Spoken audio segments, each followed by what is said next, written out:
الحمد للہ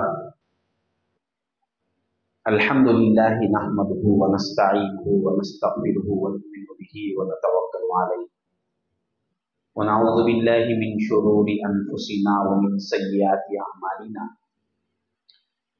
من يهده الله فلا مضل له ومن يضلل فلا هادي له ونشهد ان لا اله الا الله وحده لا شريك له ونشهد ان سيدنا ونبينا ومولانا محمدا عبده ورسوله ارسله بالحق بشيرا ونذيرا صلى الله تعالى عليه وعلى اله واصحابه وبارك وسلم تسليما كثيرا كثيرا اما بعد قال الله تبارك وتعالى في القرآن المجيد فأعوذ بالله من الشيطان الرجيم بسم الله الرحمن الرحيم من عمل صالحا من ذكر أو أنثى وهو مؤمن فلنحيينه حياة طيبة ولنجزينهم أجرهم بأحسن ما كانوا يعملون صدق الله مولانا العظيم وقال النبي صلى الله تعالى عليه وآله وصحبه وسلم الدنيا كلها متاع وخير متاع الدنيا المرأة الصالحة وقال النبي صلى الله تعالى عليه وسلم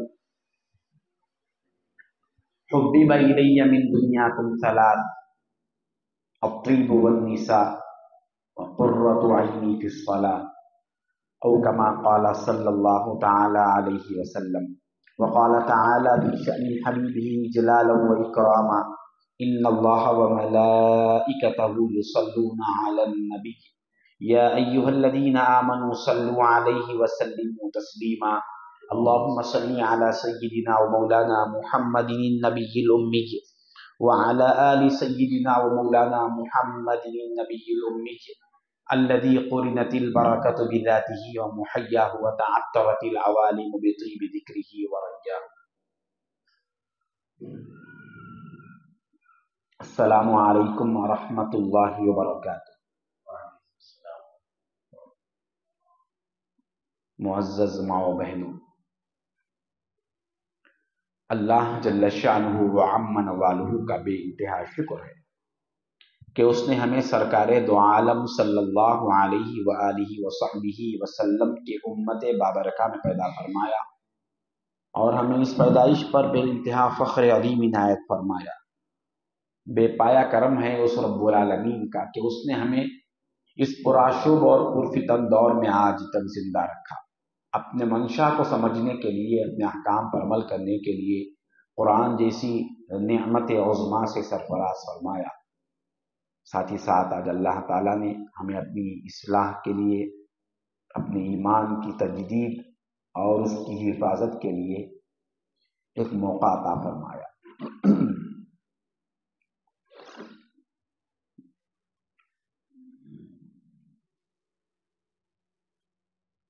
انسان کی یہ عادت ہے کہ وہ اپنے سنورنے اور بگڑنے کا ایک نمونہ سامنے رکھتا ہے. انسان بگڑتا بھی ہے تو برے نمونے سے بگڑتا ہے. وہ اگر سنورتا ہے تو اچھے نمونے کو سامنے رکھ کر اس سے سنورتا ہے. اب کوئی بھی شخص یہ نہیں چاہتا کہ وہ خراب ہو، بگڑے. ہر ایک انسان یہی چاہتا ہے کہ وہ اپنی زندگی میں ایک کامیابی اور ایک نکھار پیدا کرے. ہمارے لیے بھی ایک لمحہ فکر ہے کہ ہم اپنی زندگیوں میں بہت سے مسائل رکھتے ہیں. کوئی بھی عنوان ہم بیان کریں گے تو ہمارے مسائل الگ ہوتے ہیں کہ بھائی حالات ایسے ہیں. ان حالات کے لحاظ سے ہم اپنے زندگی کے فیصلے صحیح انداز سے کر نہیں پاتے.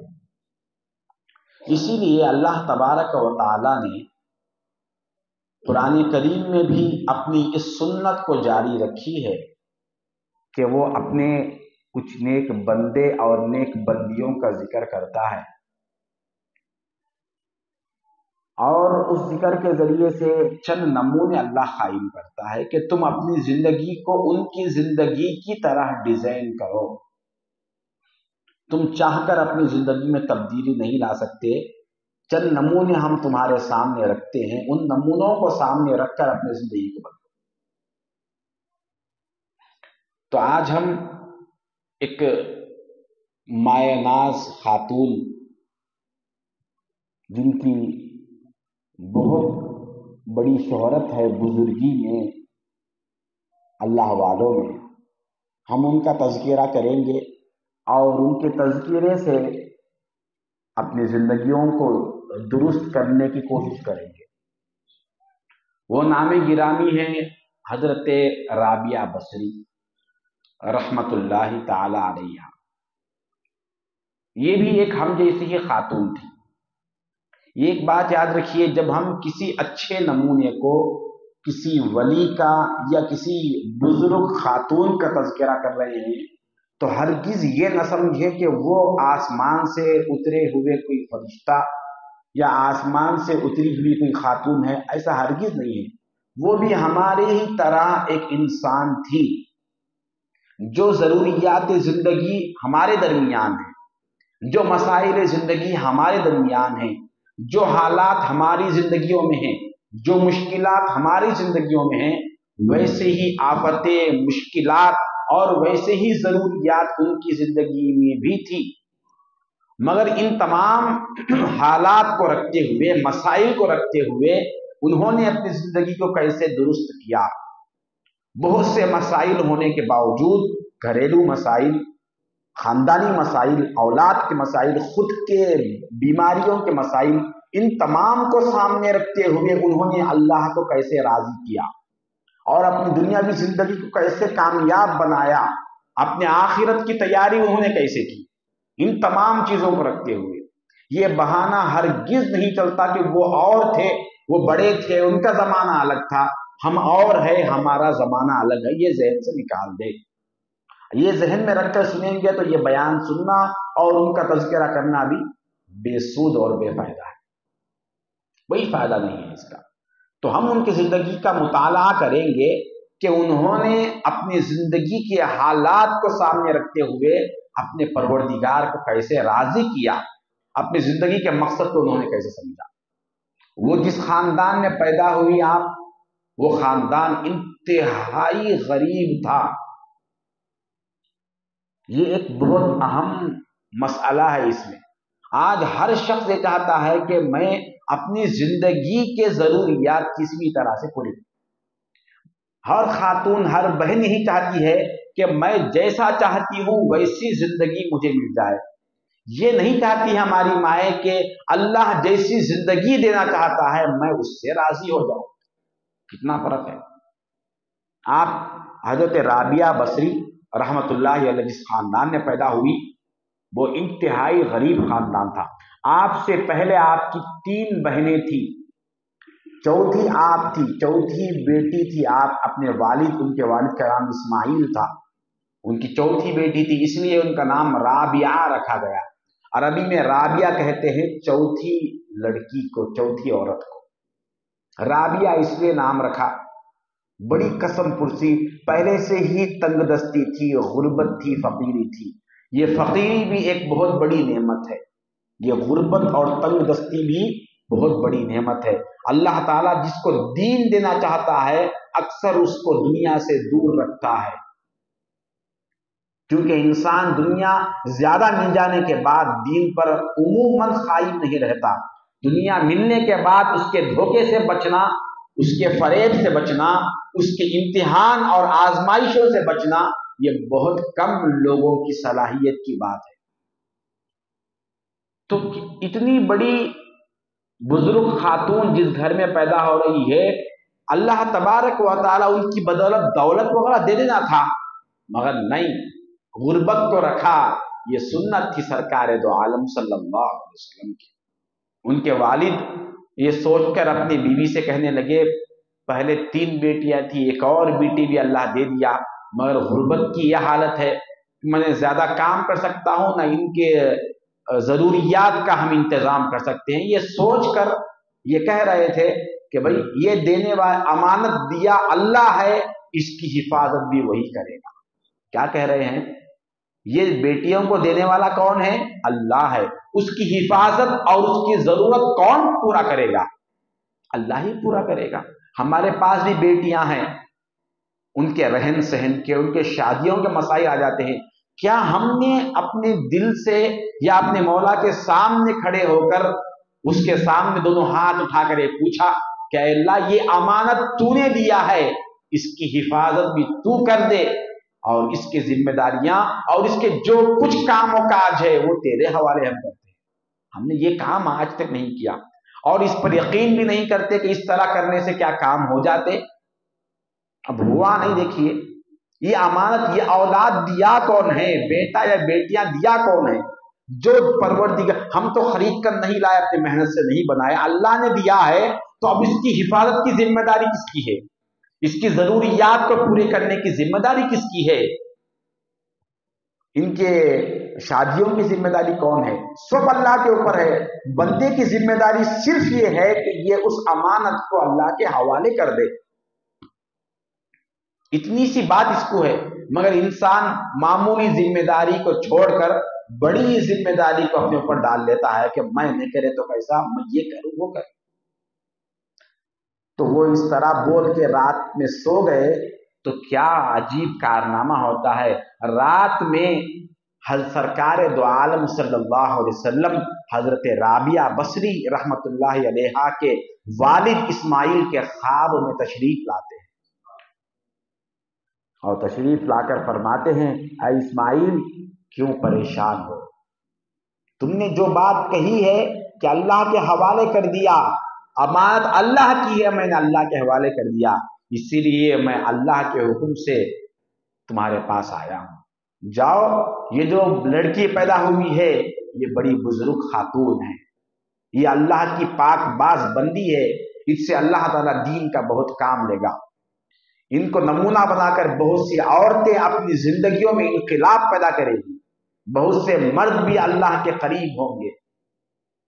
لہذا بصرہ کے حاکم کے پاس جاؤ اور جا کر اس سے کہو کہ وہ ہر دن 100 مرتبہ درود شریف میری بارگاہ میں بطور نذرانہ پیش کرتا تھا،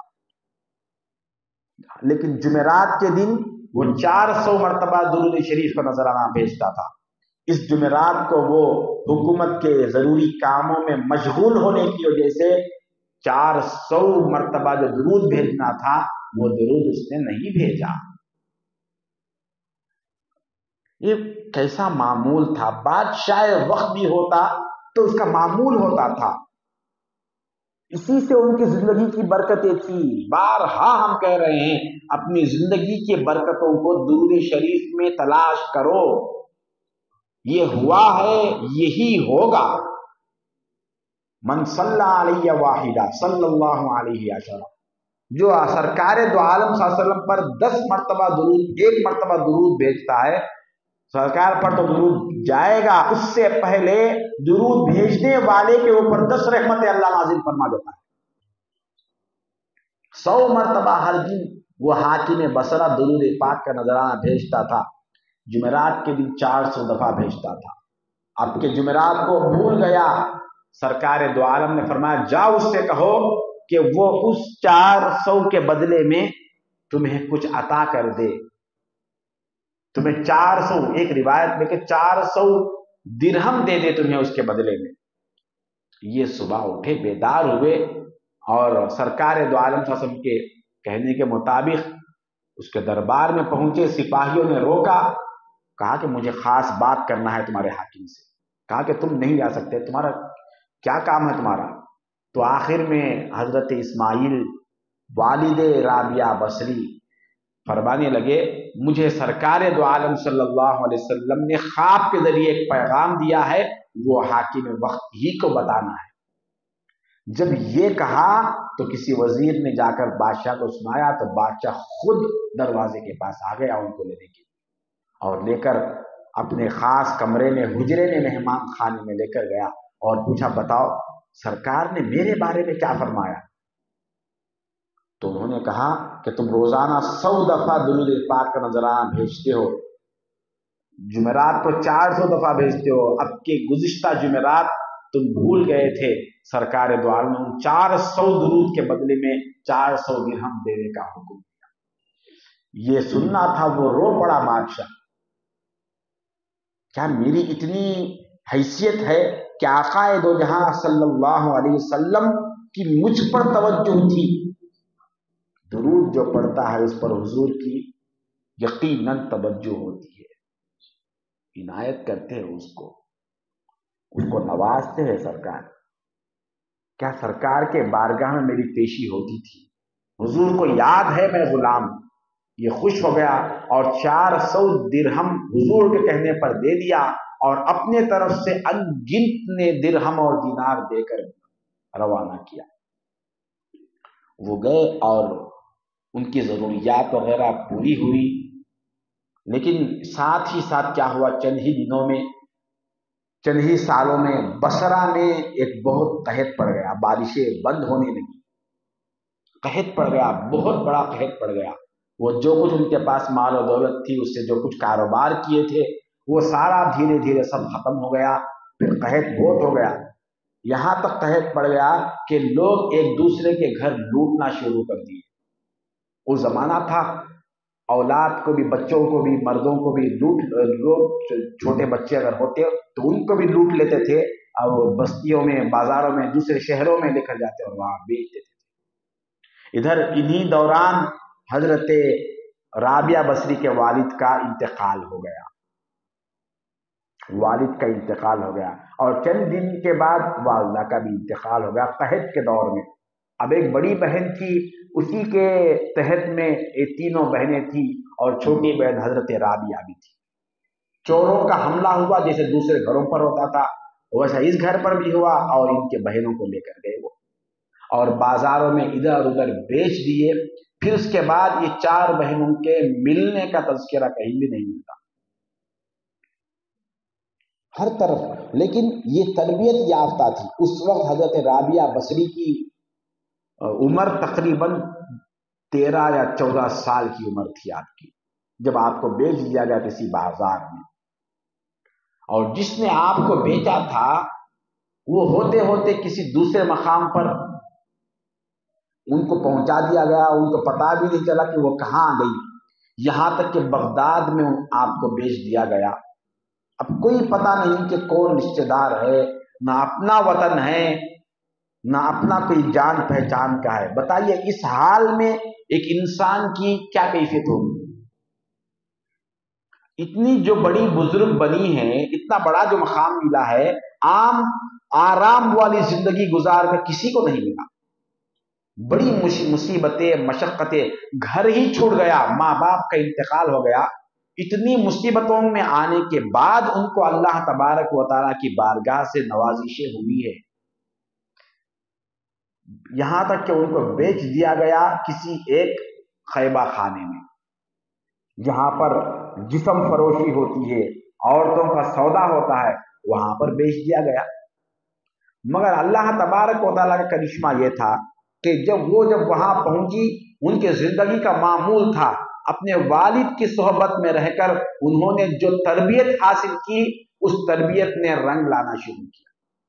اب بتائیے ان کے والد جن کے خواب میں آقا دو جہاں تشریف لاتے ہیں، تو بتائیے ان کا کیا مقام تھا ہوگا تقویٰ اور طہارت میں۔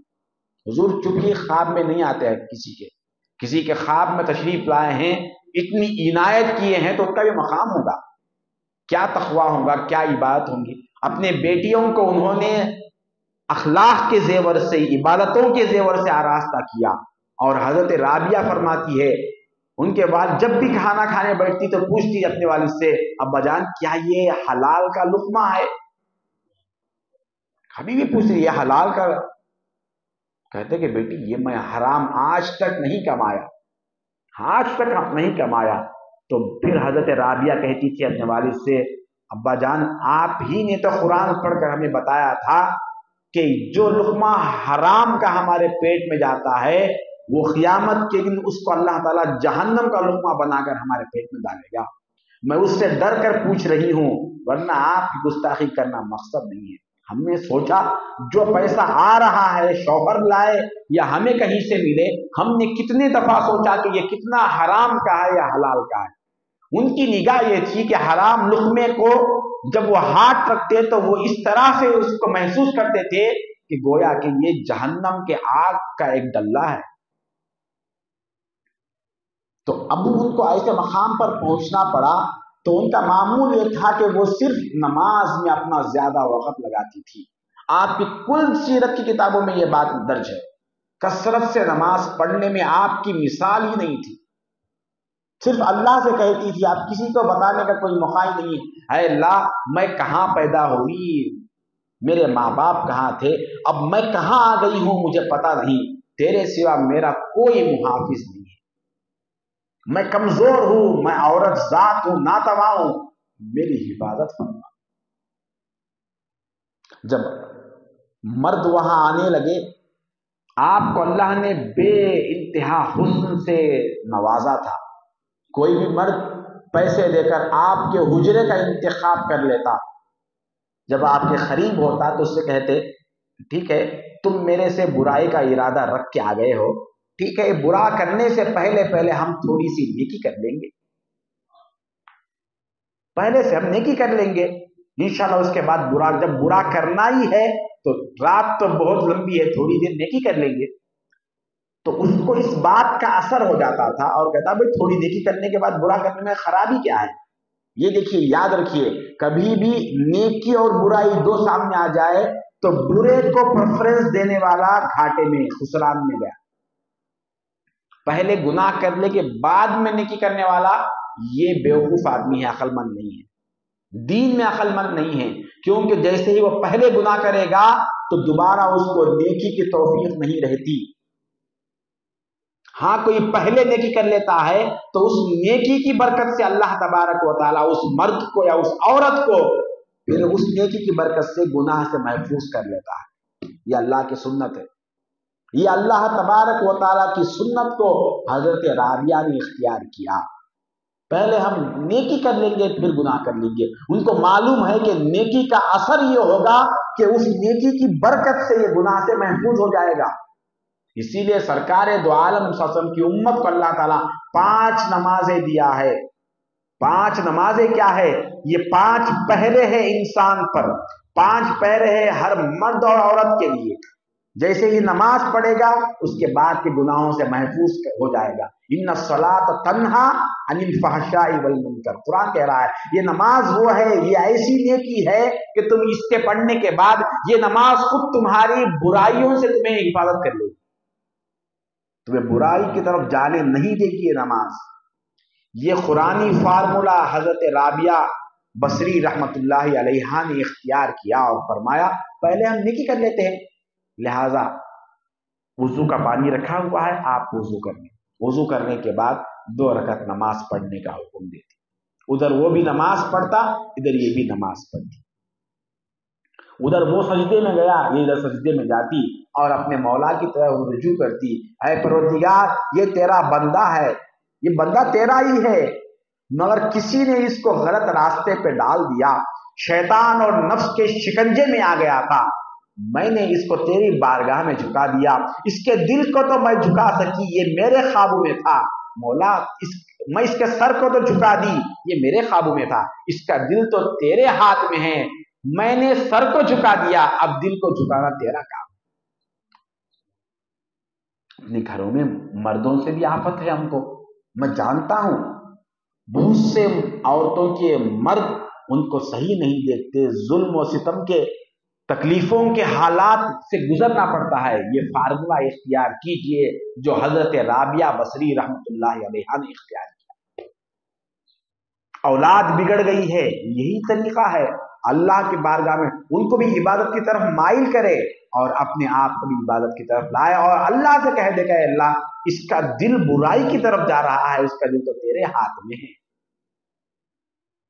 اپنے مسائل کو اپنی زبان سے، اپنے کرتوت سے، تعویذوں کے ذریعے سے حل کرنے کا خیال چھوڑ دے سب سے پہلے، اور اس بات پہ یقین رکھے کہ اللہ کی بارگاہ سے یہ حل ہو سکتے ہیں۔ اب آپ کر کے دکھائیے. انہوں سجدے میں جا کر کہہ دیتی کہ اللہ سر جھکانا میرا کام تھا، اس کا دل جھکانا اب تیرے ہاتھ میں ہے. جب وہ 2 رکعت پڑھ کے بیٹھتا تو ساری رات روتا رہتا اور اپنے گناہوں پر توبہ کرتا اور ان سے نصیحتیں لے کر صبح صحیح سلامت آیا تھا ایمان بیچنے کے لیے، ایمان برباد کرنے کے لیے، اور جا رہا ہے ایمان کا سودا لے کر. اب جو شخص ایک مرتبہ آتا دوبارہ نہیں آتا تھا. وہاں کا دستور یہ ہوتا ہے کہ جو ایک مرتبہ آیا کسی عورت کے پاس وہ بار بار آنے کو چاہتا ہے، مگر کوئی ایک بار آتا تو پھر دوبارہ وہ ادھر نہیں آتا، پھر اس کا رخ مسجدوں کی طرف ہو جاتا، اولیاء کی صحبت کی طرف ہو جاتا. وہاں کے جو خیبہ خانے کے لوگ ہیں انہوں نے دیکھا کہ کیا بات ہے، ہمارے کسٹمر بالکل دور ہو گئے ہم سے، لوگ پہلے جو آتے وہ پھر نہیں آتا، کیا بات ہے. ایسا ہی ہر رات یہی ماحول ہے، ہر رات ایک نیا آدمی آتا، وہ شیطان اور نفس کے شکنجوں میں آتا اور آپ اس کو آزاد کر کے ایمان کی دولت سے بہراور کر کے روانہ کر دیتے. کیا خاتون تھی، کیا تبلیغ دین ہو رہی ہے. مسجدوں میں ممبروں میں جو تبلیغ نہیں ہوتی وہ کہاں کر رہی ہے؟ زنا کے اڈے پہ رہ کر رہی ہے. یہ بتا رہی ہے عورت اگر چاہتی تو کیسے بھی ماحول میں ہو وہ اصلاح کر سکتی ہے، مگر شرط یہ ہے کہ اس کے اندر یہ طبیعت ہو، یہ کیفیت ہو، اس کے اندر یہ صلاحیت ہو، وہ اس کا تعلق پہلے مولا سے ہو، تو یہ ساری چیزیں ممکن ہیں. جتنے بھی آتے پھر دوبارہ کوئی نہیں آتا تھا. انہوں نے دیکھا کہ آخر اندر ہو کیا رہا ہے.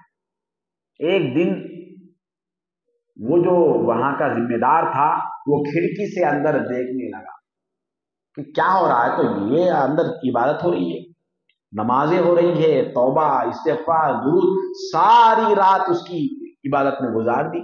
وہ 2 رکعت کا کیا بہانہ ہے کہ ادھر سر جھکا دیتی اور اللہ اس کا دل جھکا دیتا. ہر رات کا یہ ماحول. دیکھا کہ اب اس خاتون کو ہم یہاں رکھیں گے تو پورا ہمارا مسئلہ خراب ہو جائے گا. یہ کہہ کر اس نے اٹھا کر کسی دوسرے مقام پر بیچ دیا، کسی ظالم کے پاس بیچ دیا. وہ خرید کر لے گیا، اس کا صرف خدمت کے لیے باندی بنا کر لے گیا اور خوب مارتا تھا اور خوب ان سے کام وغیرہ کراتا تھا.